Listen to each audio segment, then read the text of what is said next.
Je vais vous expliquer le principe de propagation d'une onde mécanique progressive longitudinale telle que le son, au travers de l'expérience précédente avec le haut-parleur qui oscille de part et d'autre d'une position d'équilibre. Donc j'ai symboliquement dessiné une tranche d'air avec ici toujours symboliquement des molécules d'air de couleur rouge du côté gauche du haut-parleur et de couleur verte du côté droit de la membrane du haut-parleur. Bien sûr que tout ça est schématique. Alors, que se passe-t-il lorsque la membrane, on met le haut-parleur en marche et la membrane se déplace, donc oscille vers la gauche de la tranche d'air? Initialement, les deux tranches d'air, enfin la tranche d'air est coupée en deux et les deux volumes pour les molécules de couleur rouge et les molécules de couleur verte sont identiques.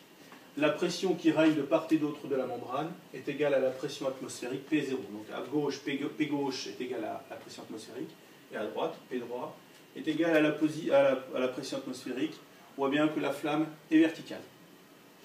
Dans la situation qui est ici, le volume d'air imparti aux molécules rouges a diminué. Elles ont moins d'espace pour se déplacer. Il y règne donc une pression plus importante que dans la situation initiale. La pression à gauche est supérieure à la pression atmosphérique.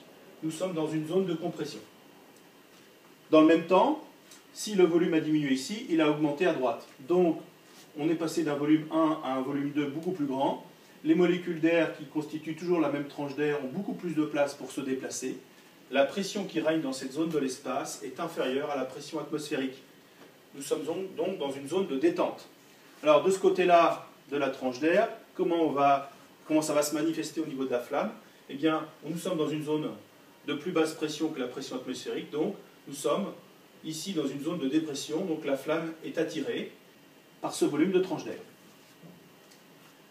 Dans la dernière situation, c'est exactement la même que celle qu'on a étudiée avant, mais de l'autre côté. La membrane oscille, donc passe du côté gauche au côté droit par rapport à la position d'équilibre. Cette fois-ci, ce sont les molécules vertes qui disposent de moins d'espace pour se déplacer, le volume a diminué. Donc ici, nous sommes dans une zone de compression. La pression à droite est supérieure à la pression atmosphérique. Dans le même temps, le volume à gauche de la tranche d'air, donc ici, a augmenté. Les molécules qui constituent donc cette partie de la tranche d'air ont plus de place pour se déplacer. La pression est plus faible à gauche que la pression atmosphérique. Nous sommes donc dans une zone de détente. La bougie était ici. Nous sommes ici dans une zone de compression.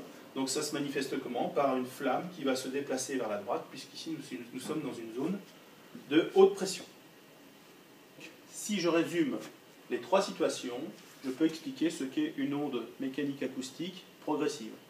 C'est une perturbation du fluide, alors l'air ici dans mon exemple, cette perturbation se fait dans ce sens-là et dans cette direction-là. Et comme la propagation se fait elle-même dans cette direction, les deux directions sont parallèles, collinéaires, on a donc affaire à une onde mécanique progressive longitudinale. Donc une onde acoustique est une onde mécanique longitudinale, puisque la perturbation se fait dans la même direction que la propagation de l'onde. Ce n'est pas tout.